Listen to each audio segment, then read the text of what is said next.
Hello everyone, today we're here with the KuKirin G2. It features an 800 watt powerful motor combined with a 15.6 amp hour battery and dual disc brakes.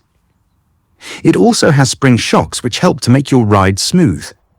This new version is also designed to be stronger in the front and rear. It also features a digital display, but let's get going. Sorry for the trouble. I have to use this voice for now since my microphone doesn't work with the current setup. Anyway, here we are riding in the city. If you have questions, leave them in the comments below.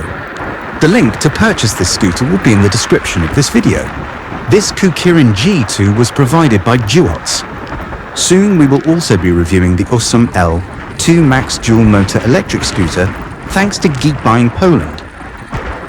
A small downside is that the speedometer on the screen isn't totally accurate, but as you can see we did hit 50 kilometers per hour. While filing this video, I had around 500 kilometers driven on this electric scooter. So far I had no troubles other than having to adjust the brake calipers and tightening some screws and cables. I also had to grease the suspension since it was a bit squeaky. When greasing your suspension, I recommend using commercial-grade grease and not WD-40, since it is not resistant against water and would wash off easily in rain. I have heard that some people do not drive this scooter in the rain, but I don't understand why, since it is water-resistant and dust-resistant with an IC rating of X4. But now I will let you continue watching the video without any disturbances. At the end of the video, we will go over what the price is and to which countries they shipped this scooter.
As I said, now we will go over what the cost of it is and which countries this ships to. The price is normally on other sites €489, but here they buy it directly from the manufacturer, which makes the cost cheaper, coming down to €430. But it can be even lower depending on some things. The scooter ships from a Polish warehouse, and it can be delivered to all of the countries in the European Union. And there is also a warehouse in the United Kingdom, which offers delivery in 2-3 business days. You can trust this seller since I've received this product from them, and others have already bought this model aswell from my referral. Go follow my TikTok crewmies for faster updates. See you next time. Goodbye.